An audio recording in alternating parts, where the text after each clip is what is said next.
Okay, you guys, so we are back with another video. In this video, we're going to talk about Tory Lanez. He did his first on-camera prison interview this morning with NBC while serving his sentence. He spoke from inside California's men's colony in San Luis Obispo.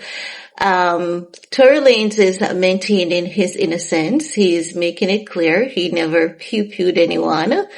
But what I would have hoped is for him to, say some more, because he's doing time behind bars. And I think that everything that he's saying now is what he should have been saying from the initial stages. Because if you're saying you didn't shoot anyone, who did? Because you didn't.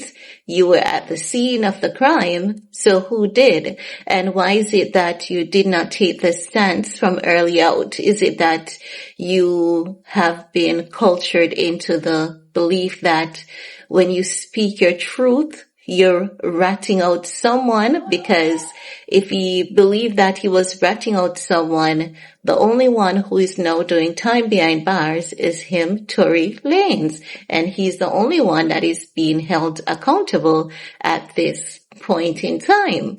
But let's take a look at Tory Lanez's interview that he did this morning, and then I'll get back with the rest of my commentary. I've never been violent towards a woman. I would never hit a woman, let alone shoot a woman. Lanez, whose real name is Daystar Peterson, spoke to NBC News from California Men's Colony, a prison where he's 3 years into a 10-year sentence after being found guilty on 3 felony counts, including assault with a semi-automatic firearm. There is definitely a very big misconception about me that seems to the public as I'm this monster. And I feel like I was catapulted into this poster child for the unprotection of Black women. And it's just so unlike me. And I've never really had a chance to express that. But you can look at my criminal record. I don't have one.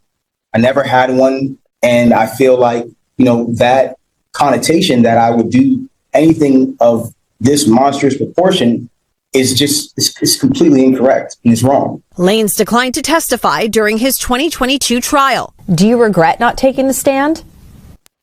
I think if I would have taken the stand, the verdict would have definitely been very different. The rapper's legal team filed an appeal, which was denied in November. But his team is continuing to fight, with plans to file multiple appeals next week, this time with the California Supreme Court, in one claiming newly discovered evidence that they weren't provided during Lanez's 2022 trial, including hundreds of pages of medical records for Megantheestallion, whose real name is Megan Pete, which they allege raise questions about the fragments removed from her foot after surgery. His team argues that the fragments were not provided ahead of trial and that this was a violation of due process. And we didn't have that chance.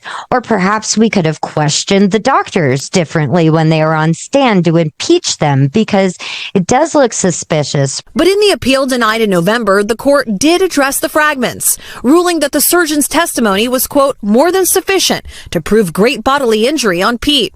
Proving something like this on appeal is tough. This is a really, really difficult appellate argument for defendants to prove, because they have to show if the evidence actually came into court, the jury would have found differently. It's an uphill battle, and it's something that often torpedoes any defense appellate argument. The Los Angeles District Attorney's Office and representatives for Megantheestallion have not responded to NBC News' request for comment. I believe not only that I was wrongfully convicted, but the amount of new evidence that has emerged since that trial, I think, has been overwhelming. What has life been like in prison for the last couple of years?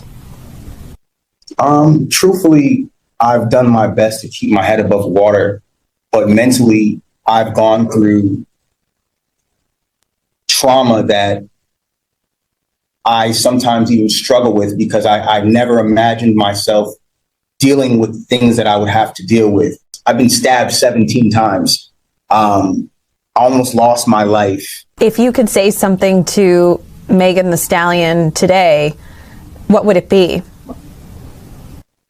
I think that I wouldn't say something directly to her. I would like that moment to happen in person. We've both gone through a lot.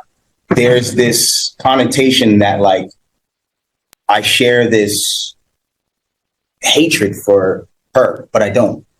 I genuinely passed that. I'm at a place of healing in my life.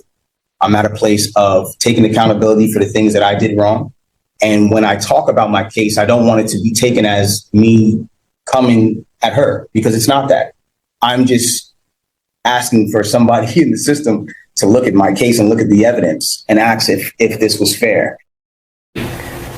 And with that, Chloe Malas joins us now on set. So, Chloe, Tory Lanez is also seeking a pardon from Governor Gavin Newsom? That's right. His legal team has filed the necessary paperwork, and it is before the governor now. So they're seeking either a pardon where his criminal record will be wiped clean, he would be released from prison, or to have his sentence commuted, meaning that the time he has served is sufficient, and release him, but that doesn't change his criminal record. As for when this could happen, the governor typically does these twice a year, so this could happen before the new year. All right. Chloe Malas for us. Chloe, thank you.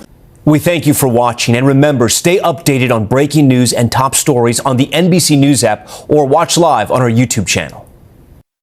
Okay, guys. So there you have it. Tory Lanez with his first TV interview following his sentence. He has been doing time in California State Prison. He's been in prison for 3 years now.